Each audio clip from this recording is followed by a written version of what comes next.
Bonjour, on est le 12 février 2024. Tertiule encore.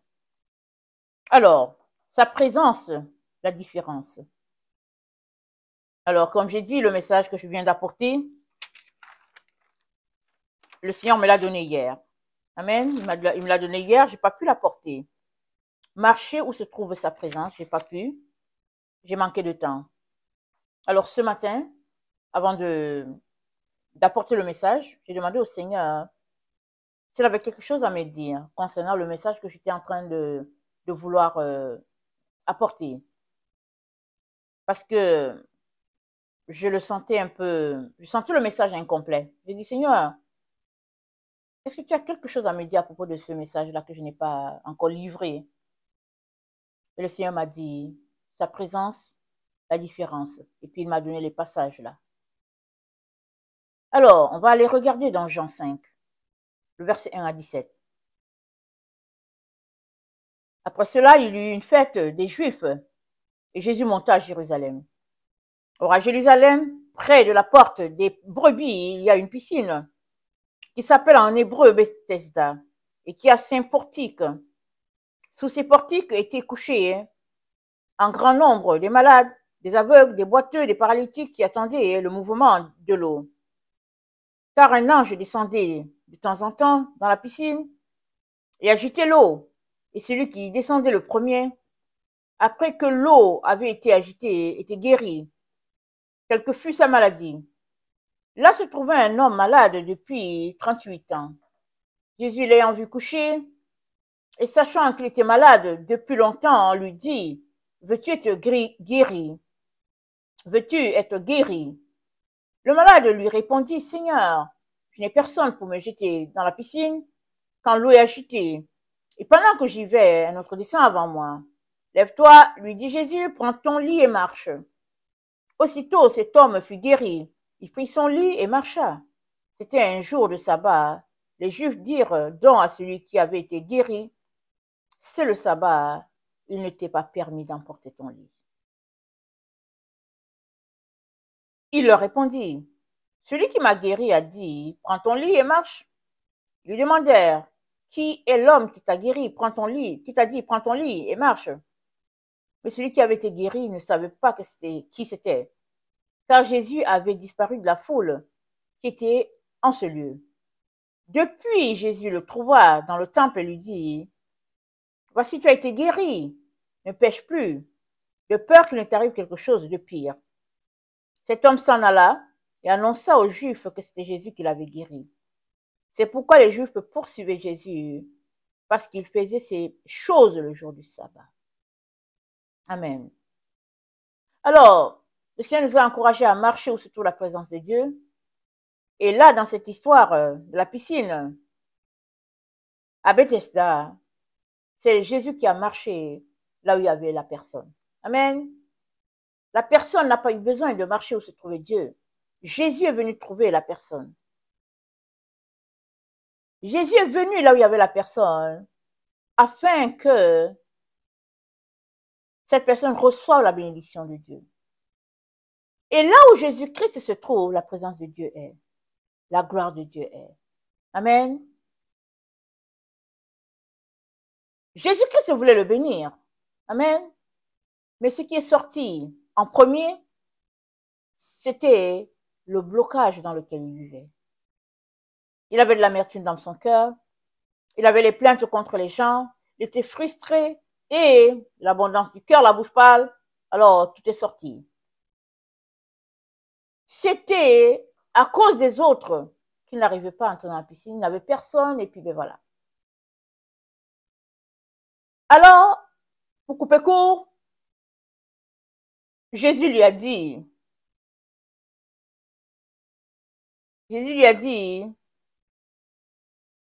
attendez, lève-toi, prends ton lit et marche. Jésus n'a plus jugé nécessaire de lui poser de questions. Parce qu'au début, il lui a dit, mais veux-tu être guéri? L'homme a commencé à se plaindre. Deuxième, il a dit, lève-toi, prends ton lit et marche. C'est tout. C'est dit, Aussitôt cet homme fut guéri, il prit son lit et marcha. Deuxième blocage, qui ne dépendait pas du gars, c'était un jour de sabbat et les leaders religieux de la place avaient décrété qu'il n'y aurait pas de guérison le jour du sabbat.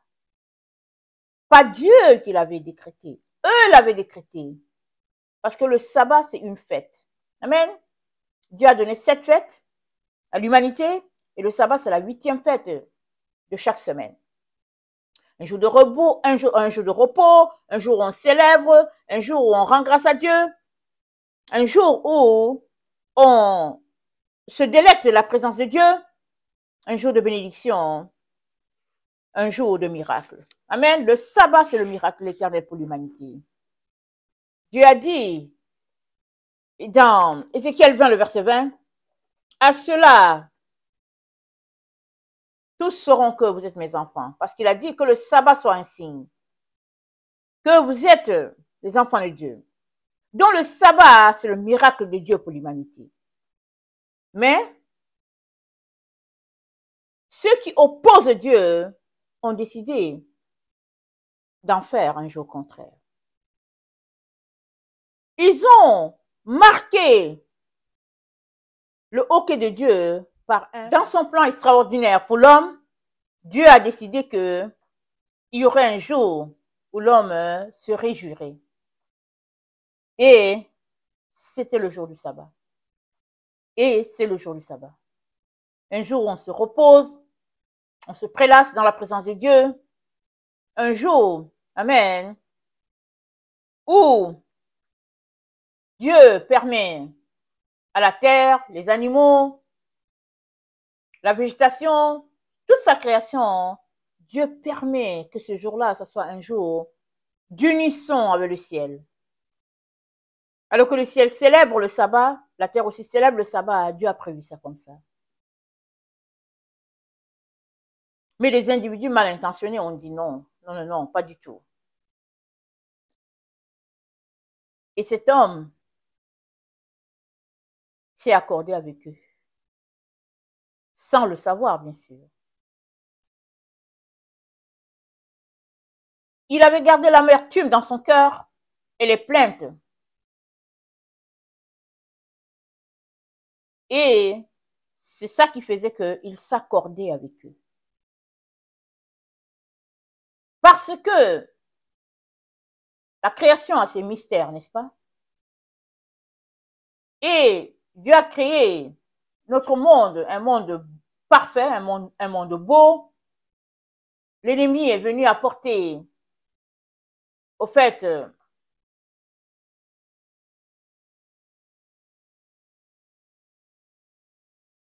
comment le dire, il est venu apporter des malformations, mais Dieu, à l'origine, a apporté un monde, il a créé un monde parfait. Il a vu l'abîme, il a déclaré que la lumière soit. Et quand la parole de Dieu sort et s'accomplit, c'est pas possible que Dieu ait déclaré la lumière et que de la lumière,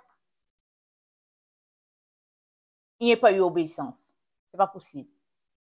Dieu a déclaré la lumière et la lumière fut.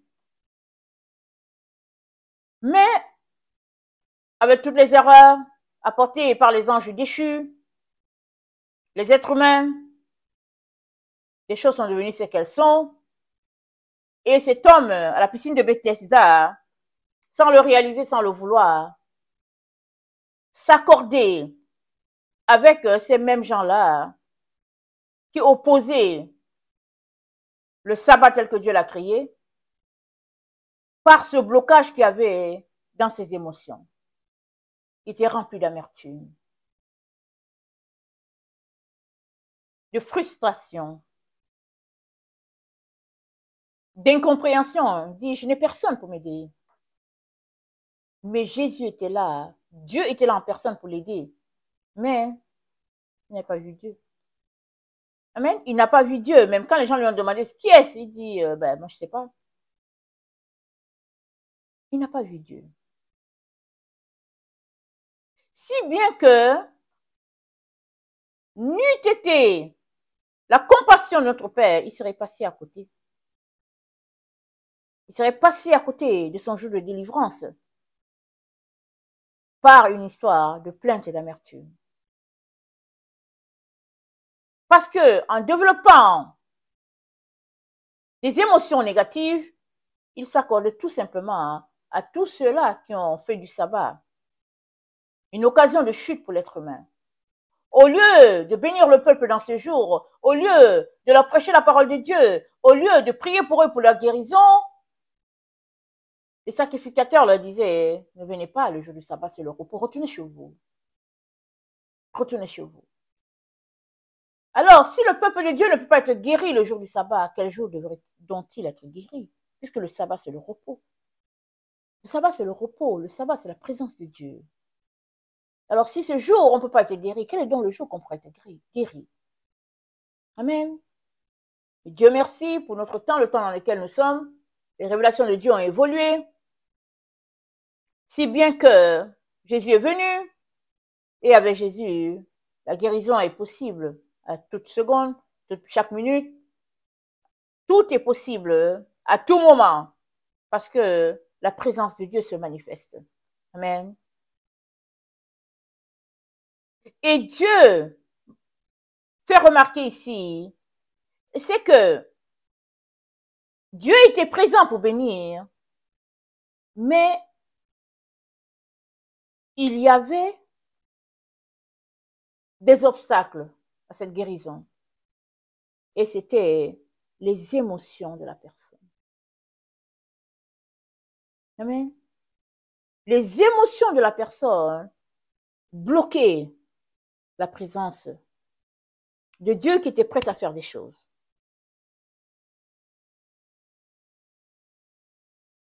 Jésus a utilisé son autorité. Il a dit, lève-toi, prends ton lit et marche. Et l'homme fut guéri et il marcha. Amen. C'était un jour de sabbat et les Juifs ont dit, c'est le sabbat. Il ne t'est pas permis d'emporter ton lit. Waouh. Ils n'étaient pas contents. Ils voulaient garder cet homme sur son lit de malade. Oppression, esclaves, eux, ils n'avaient pas de problème. Pourquoi? Parce qu'ils étaient sacrificateurs de l'Éternel, mais ils travaillaient pour les œuvres des ténèbres.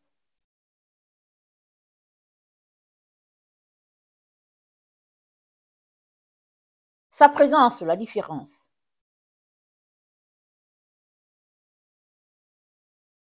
Luc 19.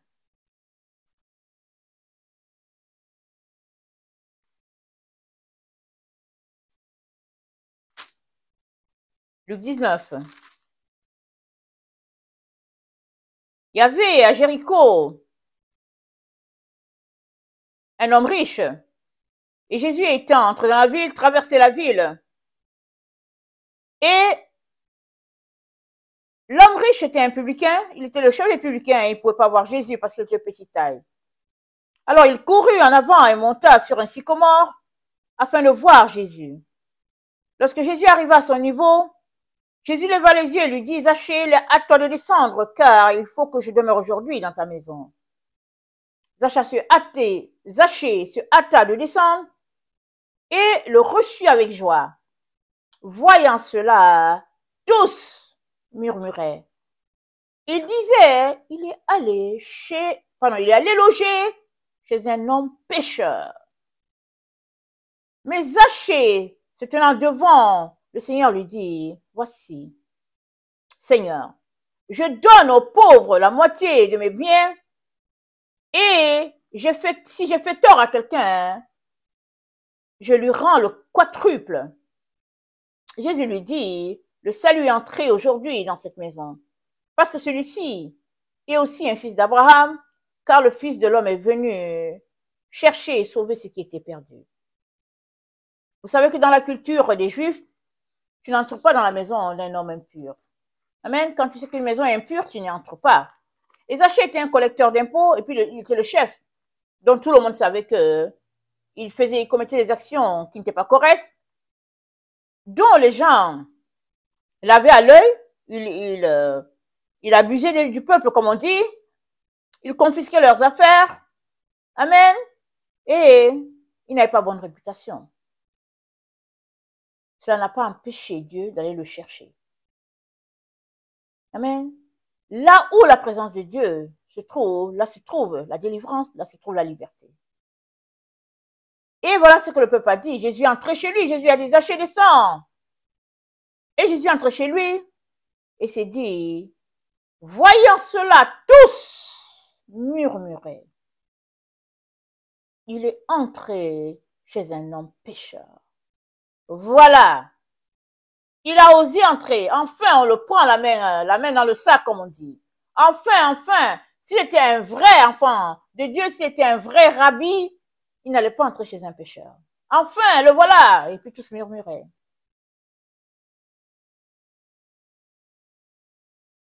Mais la présence de Dieu a touché le cœur de Zachée.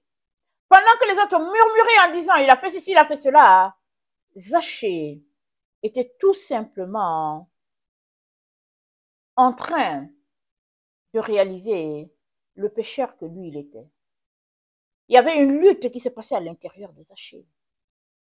Il était conscient de tout ce qu'il faisait et il se demandait comment cet homme si bon, si pur pouvait entrer chez lui. Comment? On ne sait pas combien de minutes ça lui a pris, n'est-ce pas? Mais toujours est-il que il s'est tenu devant le Seigneur, devant le peuple qui était là. Il a dit, voici Seigneur, je donne aux pauvres la moitié de mes biens et si j'ai fait tort de quelque chose à quelqu'un, je lui rends le quadruple. Waouh! La délivrance, la présence de Dieu, le miracle. Amen. Le Chine venait d'entrer dans la maison de Zachée. Non seulement Dieu était présent, mais le feu de Dieu qui consume les ténèbres, le péché, était là aussi avec lui. Ça a consumé la saleté de Zachée. Et Zachée avait juste une seule parole. Restituer tout. Restituer tout. Et Jésus dit, le salut est entré aujourd'hui dans cette maison. Le salut est entré dans cette maison. L'opposition était là. Les gens murmuraient. Au lieu de profiter de la présence du Seigneur, ils murmuraient. Y avait-il d'autres personnes qui ont donné leur vie?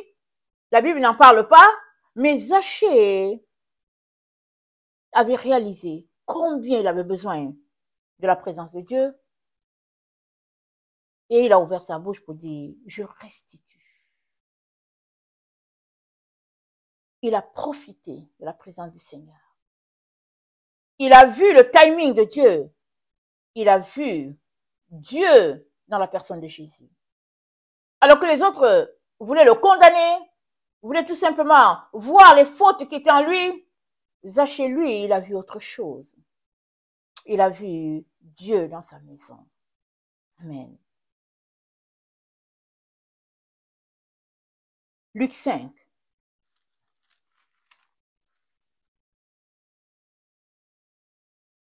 Sa présence, la différence. Luc 5, le verset 17. Un jour, Jésus enseignait. Des pharisiens et des docteurs de la loi étaient là assis, venus de tous les villages de la Galilée, de la Judée et de Jérusalem.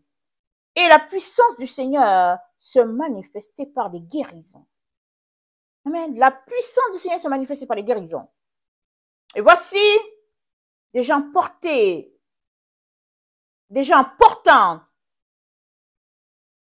sur un lit un homme qui était paralytique, cherchant à le faire entrer sous les regards de plusieurs. comme ils ne savaient pas comment le faire, ils ont déchiré le toit. Ils ont fait descendre leur colis, comme on dit. Voyant leur foi, Jésus dit, « Homme, tes péchés te sont pardonnés. » Et les scribes et les pharisiens se mirent à raisonner et à dire, « Qui est celui-là qui pardonne, qui profère des blasphèmes? Qui est celui-là qui profère des blasphèmes et qui dit qu'il pardonne les péchés de quelqu'un? » Jésus, connaissant leurs pensées, leur dit, « Quelle pensée avez-vous dans vos cœurs? Lequel est le plus aisé? Pardonner les péchés de quelqu'un ou bien lui dire, lève-toi et marche? »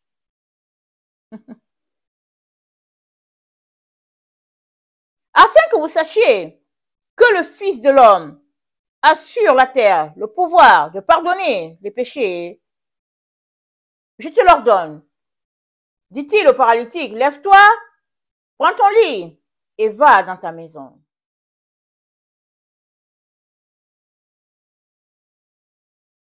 Et à l'instant, il se leva en leur présence, prit le lit sur lequel il était couché, s'en alla dans sa maison, louant et glorifiant Dieu. Tous étaient dans l'étonnement et glorifiaient Dieu, remplis de crainte. Et ils disaient, nous avons vu aujourd'hui des choses étranges. Amen. Nous avons vu des choses étranges. Mais il y avait dans la salle des scribes qui étaient là, qui disaient, pour qui se prend-il? Pour pardonner le péché. Et puis, pour déclarer la guérison, pour qui se prend-il? Il n'y a que Dieu seul qui pouvait faire cela, disent-ils. Mais Dieu était au milieu d'eux. L'attitude de leur cœur les empêchait de voir Dieu dans ce jeune homme qui était Jésus. Ils étaient frustrés, remplis de jalousie, remplis de condamnation, aigris, incapables de rendre un service agréable à Dieu parce qu'ils étaient appelés serviteurs de Dieu, mais ils ne faisaient pas le travail. Mais voici un jeune qui était là. On disait de lui beaucoup de choses. Il disait ne pas connaître son père, mais il ne savait pas comment prouver que Marie s'était mal comportée. Alors, c'était un sujet de... Les gens parlaient.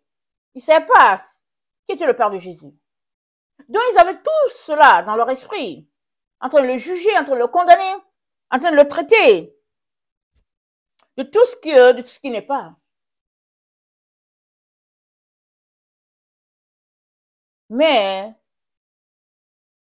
il était venu pour sauver, pour délivrer, et voyant leur foi, il a dit, tes péchés sont pardonnés, prends ton lit, marche. La présence de notre Dieu fait toujours la différence.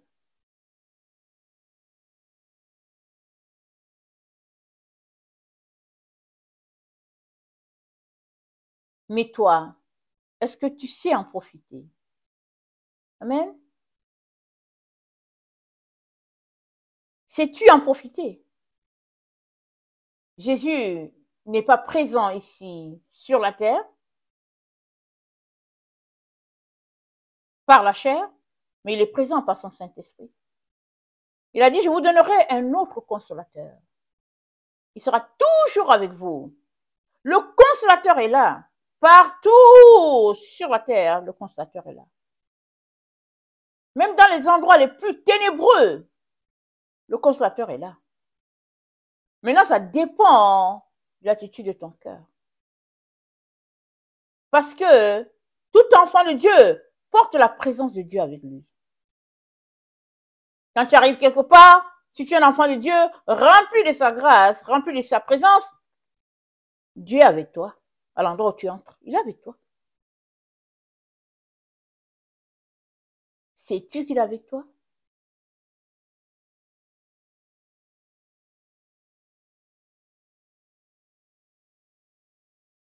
Sa présence fait-elle une différence? Parce que, en tant qu'enfant de Dieu, on devrait voir la présence de Dieu en toi et tu devrais faire la différence. Parce que tu portes Dieu. Partout où tu vas, tu portes Dieu. Et si tu penses que c'est pas ça, alors va devant Dieu pour lui dire, Seigneur, ça va pas. Ça ne va pas. Je suis ton enfant. Je devrais porter ta présence. Pourquoi est-ce que je ne l'ai pas? Dieu te dira ce qu'il en est. Il changera ce qui doit être changé, de telle sorte que tu puisses porter Dieu avec toi.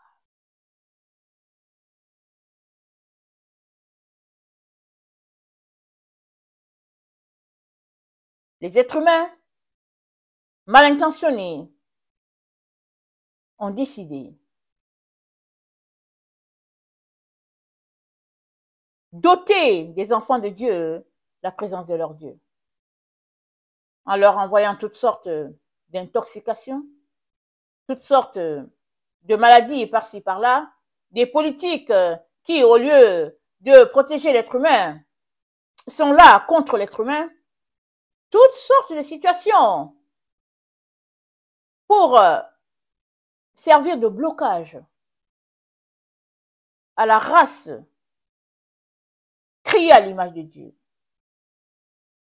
Parce que tout être humain créé à l'image de Dieu porte en lui le yod he et le vav he, le YH, le VH. C'est inscrit dans notre ADN. Tout est là dans notre ADN. La présence de Dieu, elle est là. Et si chaque jour tu viens dans sa présence te nourrir de sa parole, alors combien cette présence va aller grandissante en toi. Et si maintenant tes actions sont des actions de justice, de vérité et de bonté, tu es cet arbre-là, verdoyant, où tout un chacun peut venir s'asseoir, pour se reposer, tout un chacun peut venir manger des fruits. Amen, manger de tes fruits. Parce que Dieu est présent en toi. Et si ton ADN a été altéré, d'une manière ou d'une autre, Dieu est capable de restaurer ce qui a été altéré. C'est le Dieu qui guérit. C'est le Dieu de miracles. C'est le Dieu qui apporte les changements là où il n'y a pas de changement. Quand on regarde la situation de ce paralytique, ce n'était pas possible. Ils ont dû déchirer le toit. Quand on regarde la situation de cet homme à Bethesda, ce n'était pas possible. Un ange passait une fois l'année, il n'avait personne pour l'aider, donc il n'y avait pas de possibilité pour lui d'être guéri. Quand on regarde la situation de Zachée, alors, c'était pire. Homme de petite taille, incapable de voir à cause de la foule, et puis collecteur d'impôts, n'est-ce pas? Un homme respectable, comment va-t-il monter sur l'arbre? Il est monté. Les gens se sont moqués, mais il voulait voir celui dont on parle. Situation impossible. Mais de cette impossibilité est née la gloire de Dieu.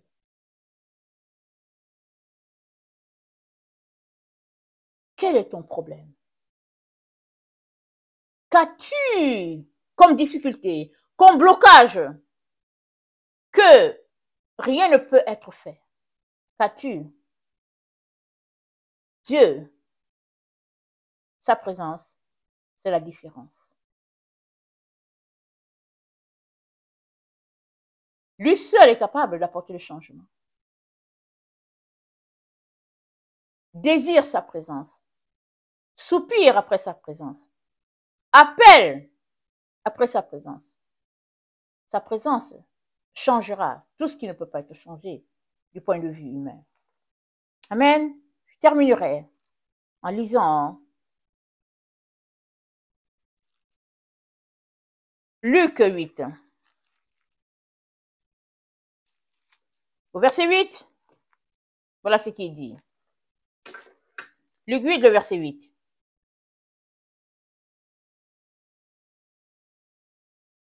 Une autre partie de la graine tomba dans la bonne terre. Quand elle fut levée, elle donna du fruit au centuple.